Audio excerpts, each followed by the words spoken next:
All right, you loyal listeners. Welcome to another episode of Agency Intelligence, where I give you that real agency intelligence, not that artificial that they try to make you believe out there. This is Cass, and I'm back here this time with Shawn and Steve. And I tell you what, these guys are good. You know the Scratch Agent podcast. If you don't know the Scratch Agency podcast, you need to get to know it. I'll wrap it up in 15 seconds. Shawn, tell us who you are, brother, then Steven. Yeah, so my name is Shawn Fitzgerald, owner of Sound Harbor Insurance. Been in the insurance industry for 15 years, military veteran, and decided to open up my own agency about 5 years ago. And then on top of all that, have two kids. And then on top of all that, tell Steven, let's start a podcast. We should do a podcast. Now's a good time. And that's my quick background. Steve? Steven Turnbull, owner of T5 Insurance out of Utica, New York, upstate New York. Started T5 in May of 2022. We just hit our 3-year anniversary last week. Been in the space for over just about 9 years. Have a beautiful little girl that we welcomed to the world 2 months ago. And happy to be here. Appreciate you having us on, Cass. Yeah, no problem. I wanted to get the exposure out. I always like trying to help people get out there who I think are, you guys have seen me say it before, but helping repave the awesome road that we have, right, in this industry. This industry has helped me meet people I never met and helped me go places I never thought I'd go and helped me give my family, the life that I never thought that I'd have. What do you think about that, Steven? You agree with that? I agree with it completely. I think, I was in my family's agency for 6.5 years before I went off on my own, and I was just siloed. I tell people I feel like I had horse blinders on for the 6.5 years because the agency, and one thing that I found out when going on my own is there's no two ways to skin the cat. We talk about that all the time on the Scratch Pod. But I just thought this is the way we ran the agency. It was a 150-year-old agency. This is the way that we always ran it. And when I went on my own, it was like a whole new world because I met people and made relationships that I just needed to make, right? Picking people's brains throughout starting the agency, with Shawn and different people, and learned how different people are growing different agencies and growing niches. And like, these are things that I just had no idea when I was at the family agency they were very generalist. And I tell people all the time, just the people in this industry are incredible to pick up the phone, pick your brain, whoever it is, whatever stage of the industry they're at with their agency, whatever it is. It's been incredible. So I agree with that tremendously. Yeah. Shawn, what did you found that to be true? Yeah, 100%. I feel like, just to touch on what Steven said about this industry being just so helpful, I was blown away, and I've said this on the podcast before, like the biggest mistake I made is the first 8-9 years, I really didn't put myself out there in the insurance space. I kind of just sat behind my desk as a producer, did my thing, learned from the agency owner, and just kept chugging along. But I feel like where the real growth happened is when I kind of broadened my horizons and started meeting other people. Full disclosure, super embarrassing thing, 5 years ago, I didn't even know what a CRM was. And a mentor of mine was like, yeah, you got one? I'm like, yeah, I got AMS 360 set up. He's like, yeah, what about your CRM? I'm like, yeah, AMS 360. He's like, no, your CRM. I'm like, oh boy. So came a long way, but that's, this industry has been a blessing. Before 2017, 2018, this industry really didn't know a CRM. So you weren't too far behind. Okay. You really weren't, brother. You really weren't. So I got to say, we didn't get AZ until 2021. Okay. We knew we needed it a lot before then, but it's not until it became a Vertafore product. We didn't have it before Tolga and those Mo who created it. Great program. One of the best programs, in my opinion. I agree, for sure. Use whoever you want, but one of the best programs to come out in the insurance industry in a while. Hey, here's the thing I want to talk about with you guys. I want to dig deep here. So there's a lot of stuff that's coming out, AI. You see me post, other people posting about how it's changing the world and how it's doing these things and all this stuff like that. I want to flip the script real quick with you guys. Thought of this last night. Everybody's asking me how things are changing. They're going to ask you, right? They see us as the people. But here's one thing no one ever asks me. Jason, what's going to stay the same? Right? No one ever asks you that. We sit around, and I'm being the leader of this, of thinking of what the future is and how it's going to affect us. But what are those things? Because if you think about it, when you're trying to create a business, you can't really create a foundational business on basically what's going to happen because you really don't know.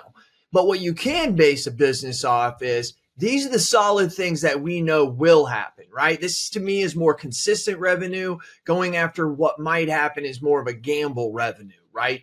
That's the best way I could think about it. Shawn, what do you think about that? What do you think are some of those things that will not change over the next 10 years?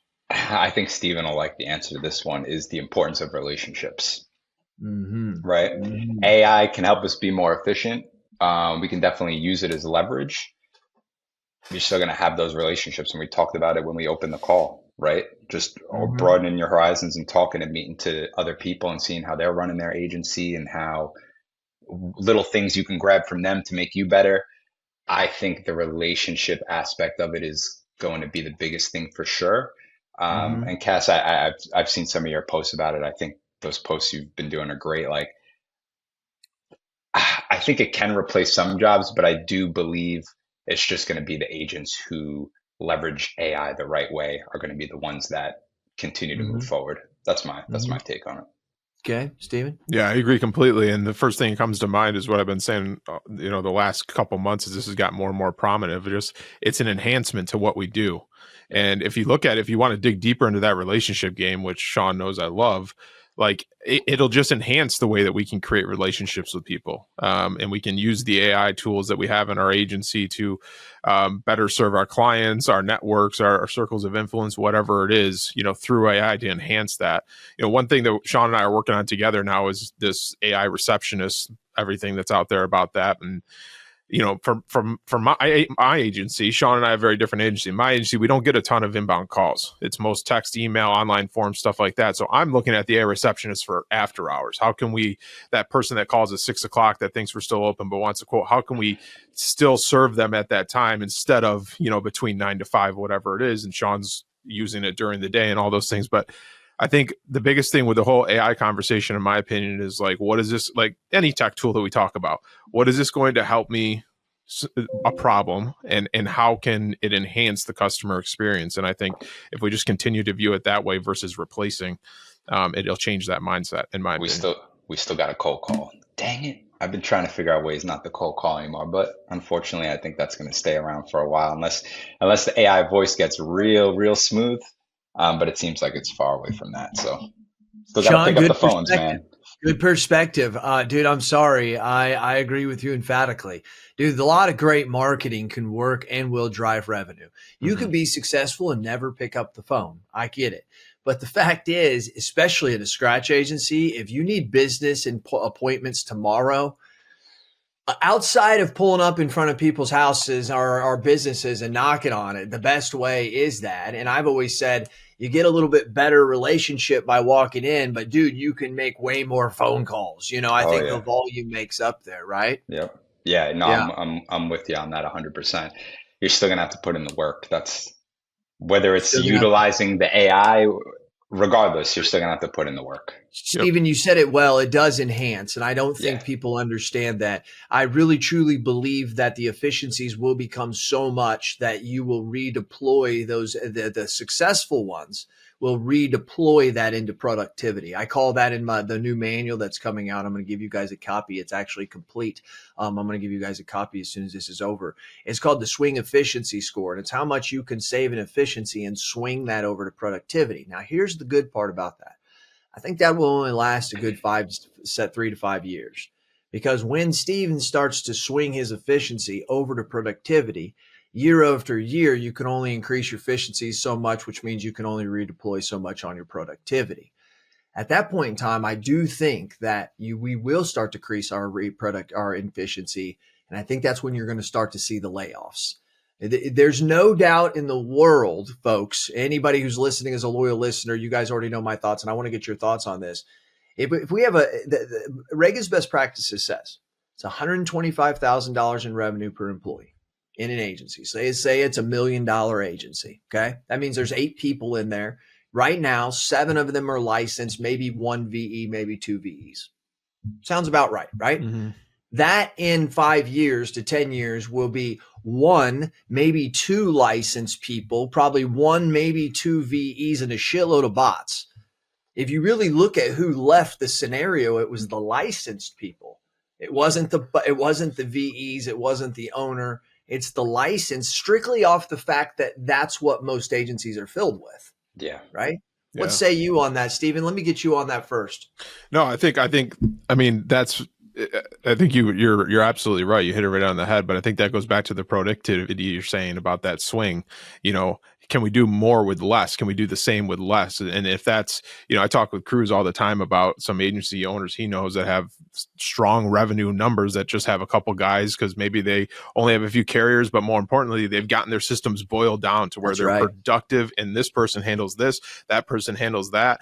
And again, like there's no right way, wrong way. But I look at my family legacy agency that I talk about a lot, and they have all staff members are in the office. It's all licensed people that are doing these mortgage changes, all that. And we talked about the VEs and how they work in our agencies to help with the productivity. But I think the technology, the AI, as it continues to get better, is only going to make that better for us as agency owners as we continue to scale our agencies.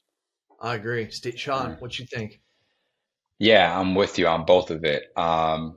Truthfully, I have a hard time seeing what it's going to look like, just because how fast AI is moving, it is absolutely mind blowing. Like, even RPAs too. It's crazy. Like we use Adapt API behind the scenes at our agency, and it's pulling policy documents and pulling commission statements and pulling cancel report. The technology is crazy. So in my head, I'm like, is it going to get to a point where the RPA is just going to be able to make the mortgagee change? Like the simple, mundane, repetitive tasks. Absolutely. So absolutely, I could go down that thing for a while, but I want to, man, there was something you just said that I thought was really, really good. The mundane tasks are going away. I mean, I see it I'll tell you this right now. This is what all of the big smart people tell me. There's people that are building towards this. When I say this, give me a minute, this engine. There's people that are still building towards it. There's people that are sitting at the engine level. And this is in our industry. This is in every industry. And what they're waiting for, the next phase of this is that agentic AI that allows it to control it.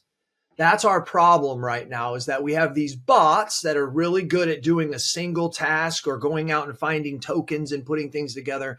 But when it has a problem, that's what's really delaying a lot of things. So here's what I have been told. Once people can get GPUs, the thing that runs OpenAI, the things that's running Grok, if that can come down to the agency level, there's agents out there right now that are talking about building on LLMs. They're not telling the truth. To build on a true LLM, you need GPU output that very few people have today. So now what are they doing? They're piping in a GPU like an OpenAI, like a Gronk, like one of the Gemini. They're bringing that in. And then they're saying, okay, well, I'm building it on my server. Well, what you did is you created really, really smart bots, and then you're using this OpenAI. But here's the deal. OpenAI can't get descriptive enough inside of our processes. Once that GPU price comes down to where agencies like us can have our own LLMs and run our own bots, now we're doing something. I've been told that technology could be as far as 12 months away, could be as fast as 6. But right now, that's the race, is to get to there. So I would say within the next 5, you will have the top 5 to 7 tasks. You will be able to complete those successfully by the end of the year. Majority of the agents by 2026. We will map out all 22 buckets and have those running either on autonomous or on VE managed bots. Probably, I would say by the end of 2026 for you and I, for our agencies, the early adopters. But 2027 will be a madhouse. Like every agency will be adopting these things because there's going to be you and I walking around talking about these huge efficiencies that we have. What do you guys think? What do you guys think? I can totally see that being a possibility, just how fast everything's moving now. What's I going to say? I know our brains are all rolling. Yeah, it's, I even think, you talk the repetitive tasks, but then you start thinking producer reconciliation and how, I mean, at the end of the day, like you're going to tell me there's not going to be an AI where I can drag and drop a commission statement into and it can just pull all the data. Come on. That's going to be something that's going to be easily automated. And when you start thinking of all of those tasks, even certificates of insurance, like this is all stuff that I do believe, and certificates you might need to have a second set of eyes on, just from an E&O standpoint. But I do think I think it's a lot more than 5, but I just don't know. I'm with you. I don't know how long it'll take, but by 2027, I'm with you on that. I think it's going to be a huge change. They think of this. This is what I try to do. I try to explain this to agents when I talk to them. And this is the simplest form I can give you. Things you guys have all done things, written a letter of intent maybe to buy an agency. I'm speaking to you guys here, but I'm also speaking to loyal listeners. Think of you wanted to get a producer contract and you had to go to your lawyer, but now you can just whip it up and it's just as good as your lawyer. Think of things like that, okay? Now, think if you had to go to your lawyer, request that. It takes them 3 or 4 days to produce it, come right back, okay? And then you had to spend money for that, all right? Let's even say that it's a document that you're going to sit down and create. Let's say it's a blog and a blog video layout. That would take you an hour to an hour and a half to sit down, write out the blog, make it look nice, write out the layout of the video that you're going to do. Just to do that, let's say that took an hour. You guys all do this. This takes 5 minutes now. Let's say it takes 10 minutes to perfect it. Look at that savings. That's 50 minutes. That's not saying, hey, Steven, if you do that thing that takes you an hour, if you do it this way, you'll save like 5 or 10 minutes. That's what we've said throughout life, right? Now it's, hey, Steven, if you use this, you'll save 50 minutes out of 60. Yeah. Think of that. If we could get 30% more efficiency in our day, we'd gain back 8 effing hours. This is the efficiency that people are going to say and go, holy shit. The Reagan best practices that says that 55% of all agencies spend 55% of their revenue on labor. And Shawn and Steven are talking about how they're doing it at 25%. If that's $1 million agency, that's an extra $250,000. I can hire more producers and I can have a better marketing budget to blow my people. It doesn't matter how big you are, right? Anything? Yeah. Well, one thing just that you started with, I want to go back to is like kind of like for the listener, because I mean, this was me, 6 to 12 months ago. That's like, man, all this AI, where do I start?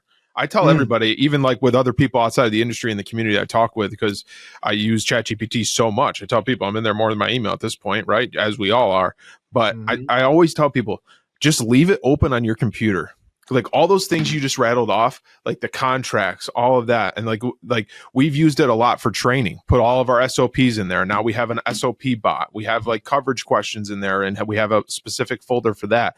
And the way to figure that out is like leave it open on your computer and throughout the day, like, oh, could I throw this in here? And then you start getting more comfortable with the system. And I guess I'm just talking about ChatGPT to learn kind of how the AI bot works and all that. But then that's when your mind starts snowballing to, well, what if I put this in here? What if I used it for this? What if I did, Google reviews, whatever. And then you wake up, 3 to 6 months later and you're like, holy crap, look how much this has helped me. Cruz and I talk all the time. And same with you, Shawn, of like, I don't even remember life before ChatGPT. Like, I don't either. How did we do everything that we do without using it? Yeah, good point. Yeah, I think if you're an agent now, one thing I would get out of your head is there's like a common phrase that everybody says is like shiny object syndrome.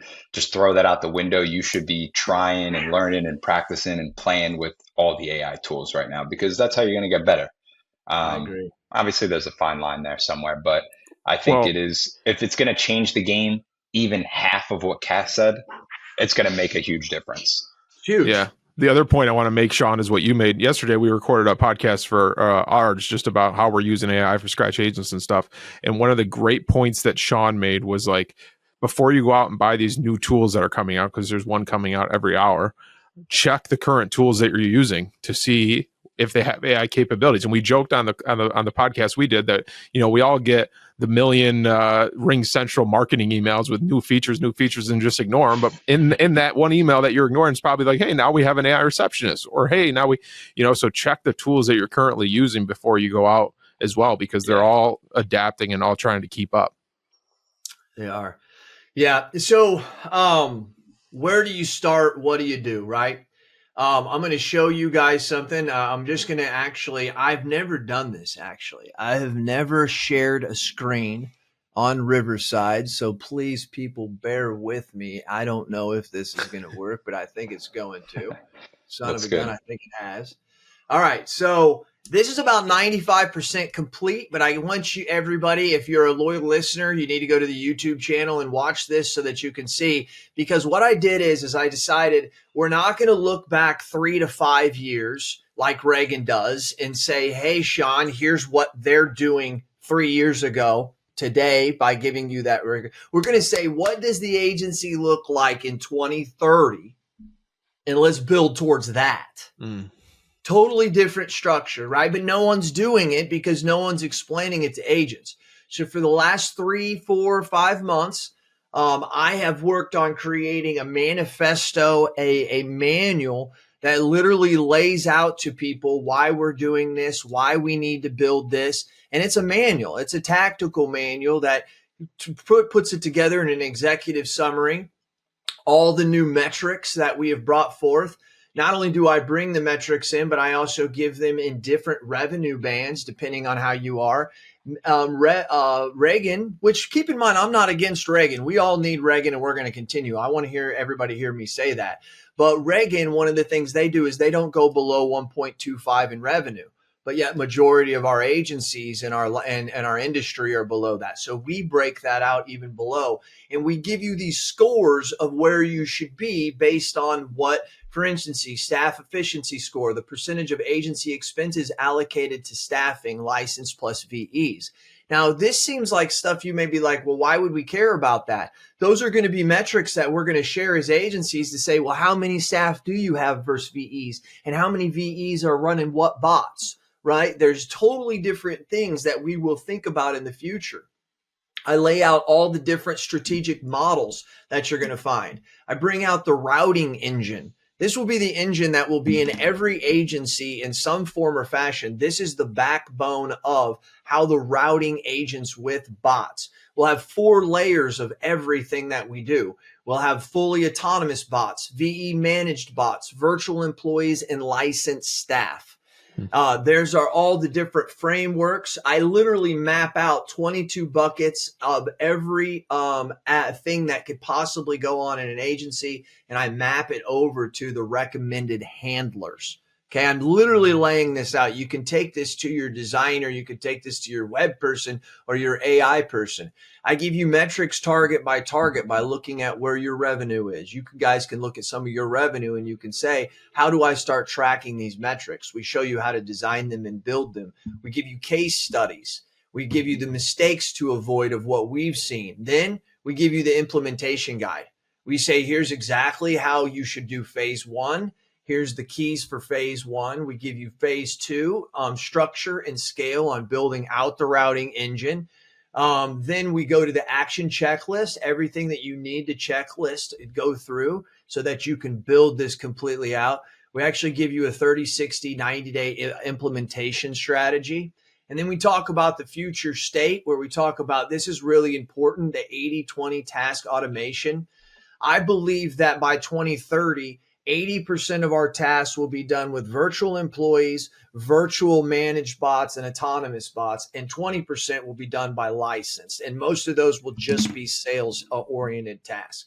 Now, of those 80%, inside of that 80%, 20% will be VE work, and the other 20% or the other 80% will be nothing but bots.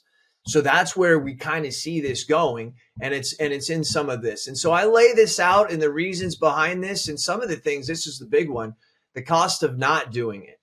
The cost of not doing it is very, very big. So I'm going to send you guys this whenever we get off here. I hope everybody could kind of see that, because I've never shared before ever on this.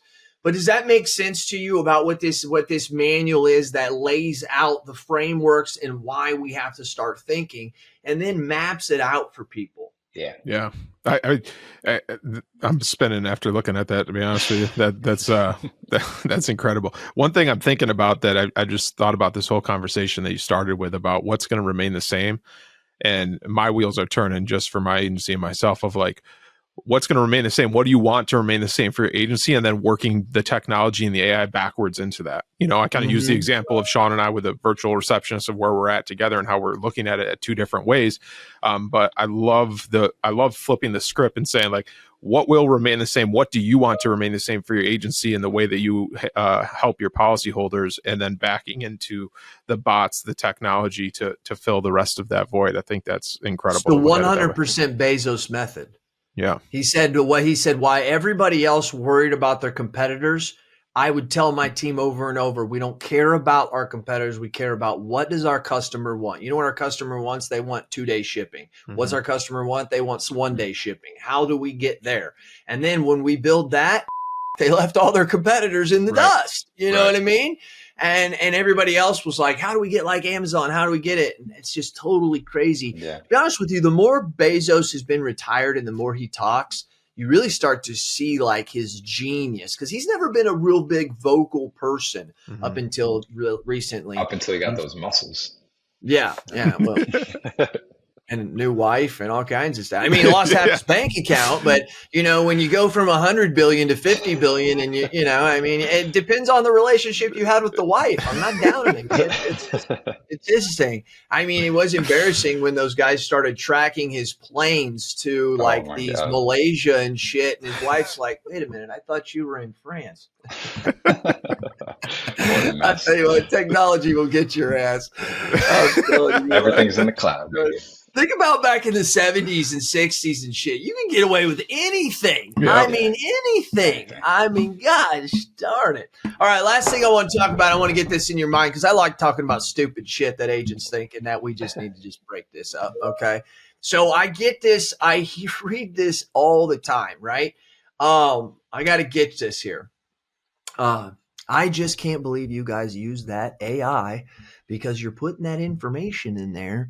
And aren't you worried about how they're using that information? And my theory and my thought is on this is real simple. It's, did you know that OpenAI uses the same servers, Microsoft Azure servers, that it handles the Office 365 suite? That has all of our emails on it with all of the attachments we send? Why is it any different than AMS 360 storage that we train? They say that they protect it and they don't use it for their models. Now, whether that's true or not, how do we not know that Vertafore is not using our customers' information to do it? Why? Because they said they're not. So we trust them on that, right? Why is this AI any different? Is this not silly as shit? Shawn, start me up with this. Yeah, you're firing me up right now. I just feel like on this topic, every freaking app you have on your phone, guess what? When you download it, you're hitting agree and nobody reads the freaking 20 pages of attorney jargon. So don't waste your energy even thinking about that stuff, honestly. Pay the $20 a month. No, what do you think, T5? I'm in the same boat. Listen, if they don't have it, they'll find a way to get it anyways. I'll tell you what, this is nothing insurance related, but ever since we had our 2-month-old daughter, all our YouTube TV ads are now baby formula, baby this, baby that. And like, how are they getting that information? Yeah, so people who worry about that stuff have something to hide. You know what I mean? Dude, I'm with you. There's a lot of justification there, bro. There's a lot of justification on that right there. And you know what I always say about what T5 said over here? By the way, everybody, I like nicknames. That's Steven. That's the name of his agency. But anyways, you know, one of the things that he said here, people don't realize the convenience of what Steven just said. I want to ask all you guys out there, and I know this gets crazy, but guys, I'm just saying this because I say it to my friends. How many guys are watching TV and you see tampon commercials? Mm-hmm. No. When I was younger, I used to see those maxi pad commercials all the time. You know what I mean? Yeah, I mean, now I don't see those. Why? Because they know I'm a dude, and they know that is not going to serve me. Right? You need to talk about beer and hamburgers and football and, you know, that kind of shit. That people don't realize how actually better this is making their life already. They're just living in this world that they don't realize, you know? Yeah. It's crazy. It's the same guys that say, I don't want people to know where I am and what I'm doing, and they're walking around with a cell phone. I mean, what are you talking about? You're not making any sense. You're not making. Well, in reality, like we talk about the enhancement of AI and technology in our agencies, like those are the agencies that aren't going to make it, because everybody who's utilizing these tools and utilizing all these things that are benefiting our policyholders are going to take over. I mean, that's, it's just the next step. It is the next step. Guys, appreciate you being on here. We've went more than about 5-10 minutes. I like to keep them short. I've read somewhere, this was like 3-4 years ago, but it was new, that they said that the average person drives like 22 to 23 minutes to work. So that's why because I used to do long podcasts, and then I started getting my listeners being like, hey, thanks for doing that. Because what they do is they get half and they never go back and listen to the other half. And then, so anyways, once again, thinking about the customer, not your competition, right? That's what we do out there. Because Shawn, give me 30 seconds, then you T5, close it up. Yeah, I would say a message I think scratch agents need to hear. It's something I've been big on over the last year. Obviously, besides play with AI more, is know your vision. Said it on the last podcast. Know your vision. Know exactly where you want your agency to go. Review it at least 3 times a day. And make sure you're able to include the people riding along with you in that vision. That's what I got. I love that. There's a lot of truth there. Yeah, I'll just wrap up quick. But Cass, thank you for having us on. Thank you for the support of the podcast. If anybody hasn't checked us out, Scratch Agency Podcast, it's everywhere. It's on the AI Network now. We're super grateful for that, Cass. Thank you. But quick shameless plug here. We have our first meetup for podcast listeners for Scratch Agents that's coming up in Washington, D.C. on July 31st. It's going to be a one-day mastermind. We're capping it at 20 people. We only have a few left as we're recording this now at the end of May. So go to scratchagencymastermind.com, and it's going to be a super intentional, just roundtable discussion about, everything we've talked about today and more. But Cass, thank you for all your support and, continuously supporting us in the show. We really appreciate it. Appreciate it. Yeah, no problem. It's why I created the network. Back in 2019, I was listening to some people. I won't say them, but it was, one of them I can. It was the Millionaire Insurance Producer. Was one of them. And I listened to his podcast all the time. And then I started calling him one day. I'm like, hey, man, I'm like, dude, you're doing really well. And he's like, yeah, he wasn't going to quit, but he was discouraged. I'm like, how many? He was getting like 10, 20, 30 downloads a day. And I'm like, dude, I'm getting like 1,200 a day. And I'm like, no, man, people need to be listening to you. So that's when I grabbed his thing. I said, give it to me. Let me put it on my thing. And then boom. And now he's one of our larger podcast listeners on there, right? It was about utilizing it. It's not about me. It's not about AI. It's just about elevating those voices out there. I remember I had a guy came to me. He was a young kid in 2012. And I was flying around doing speaking engagements on how to sell on Facebook. And the young guy said to me, he came up to me with this great idea out in Oregon. And I said to him, why are you telling me this? And he said to me, because you have the microphone. That meant a lot to me. That was right before I started my podcast. I kind of thought, wow, there's a little bit of an obligation that just smacked me right in the face. Yeah. Right. And so then that's why I say, I do what I do for you. Tell me your thoughts and tell me your ideas. And I'm going to tell the world what you have to say. That's the whole reason I say that saying, is because of that thing that I wanted to start a long time ago. But anyways, all right. Hey, both of you guys, thank you very much for taking your time to do the Scratch Agents policy. One of the things that we have heard that is a downside of what I do, and I can't help it, I am who I am, is the fact that younger agencies, scratch agencies that have been around for 2 or 3 years, it's hard for them to relate to some of the stuff that we are talking about. So you guys feel a need for our industry in ways I just can't do it, right? I can't get back down to those thoughts because, hell, I'm not even doing half this shit in my own agency, right? I mean, I got other people that do this stuff. Sure. So I really appreciate you guys do service well. Thank you very much. Appreciate that. It. Thanks, guys. Hey, you loyal listeners, you know this. Come on, man. Look at these studs that I got bringing on here. I mean, Steven, he spells his name different than most Stevens. He's got T5. We don't even know what the hell that means. He's got Shawn over here, Mr. Air Force guy. I mean, these are people that we need. They remind me of myself. They're not rookies in this business. They've been around for a while, But the scratch agency, taking business, taking that entrepreneurship and literally learning it, knowing it's there, keeping the fight going. I know they wake up between 2 and 4 a lot, and you think to yourself, man, this is over. I need to quit. Then you wake up, you get in the shower, and you think, what the hell was I thinking last night? I'm going to be okay. I'm Shawn. I'm T5, right? That's what you've got to think out there as a loyal listener. You know what I do because I do it for you. Tell me your thoughts and tell me your ideas, and I'm going to tell the world what you have to say. This is Pat Cass. He's Steven. That other one's Shawn. We're out.